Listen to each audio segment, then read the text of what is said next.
അധികം സംസാരിക്കാത്ത ഗൗരി എങ്ങനെയാണ് ഇത്രയും ആൾക്കാരെ ഇങ്ങനെ സ്റ്റേജിൽ നിന്നിട്ട് കയ്യിലെടുക്കുക? ഗൗരി ഇത്ര ഒച്ചത്തിൽ ലൗഡായിട്ട് പാടി സ്റ്റേജിനെ മൊത്തം കയ്യിലെടുക്കുക, എങ്ങനെയാണത്?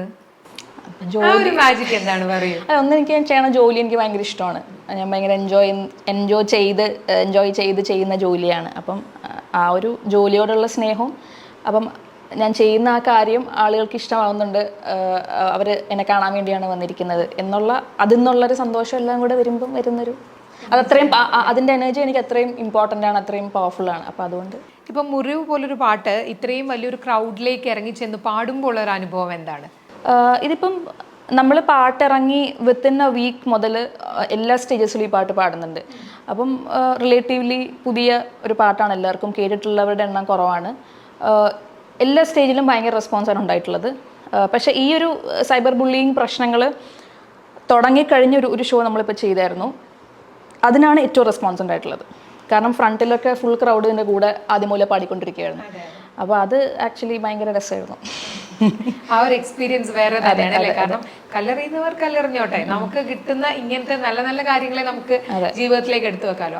എനിക്ക് തോന്നുന്നു ഗൗരിയുടെ ഇങ്ങനത്തെ ഇൻഡിപെൻഡന്റ് ആൽബം പറയുമ്പോൾ അജിതഹരെ ആയാലും മുറിവായാലും ഇതൊന്നും അജിതഹരെ ഇറങ്ങി ഒരു 2 വർഷം കഴിഞ്ഞാണ് ഭയങ്കര ഒരു ഹൈപ്പിലേക്ക് വരുന്നത്. മുറിവും അതുപോലെ തന്നെയാണ്.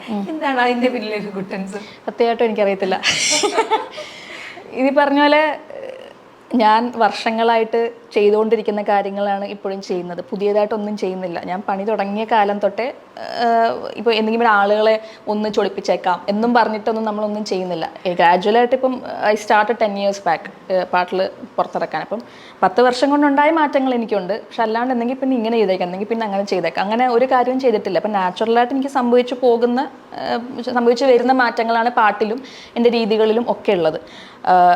ഈ വർഷങ്ങളായിട്ട് എൻ്റെ പാട്ട് കേൾക്കാൻ വേണ്ടിയിട്ട് അല്ലെങ്കിൽ എൻ്റെ വർക്കുകൾ കാണാൻ വേണ്ടിയിട്ട് നമ്മളെ ഫോളോ ചെയ്യുന്ന ഫാൻസിന് അറിയാം this is how this artist is, this is how her works R. എനിക്ക് തോന്നിയിട്ടുള്ളത് അജിതഹരയ്ക്ക് സംഭവിച്ചതും മുറിവിന് സംഭവിച്ചതും ആ ഒരു എന്താ പറയുക, ആ ഒരു സർക്കിളിനുള്ളിൽ ഇല്ലാത്ത കുറേ ആളുകളുടെ അടുത്തോട്ട് ഈ 2 പാട്ട് വന്ന് വീണപ്പോൾ അവർക്ക് കണ്ട് പരിചയമില്ലാത്ത രീതിയിലുള്ളൊരു ആർട്ടിസ്റ്റ്, അവർക്ക് കേട്ട് പരിചയമില്ലാത്ത കൈൻഡ് ഓഫ് മ്യൂസിക്.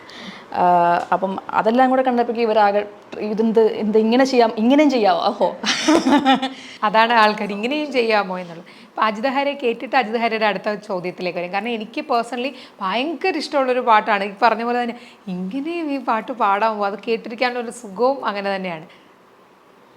പല ദിനമായി ഞാനും ബലഭദ്രാനൂജ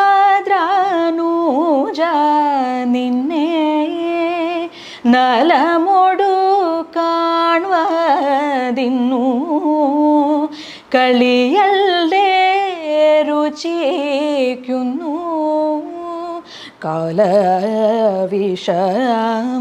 കൊണ്ടു കാമം സാധിച്ചതില്ലേ നീല നേരത വർണ്ണ മൃദുലകമലരുചിരനയന നൃഹരേ മൃദുലകമലരുചിരനയന നൃഹരേ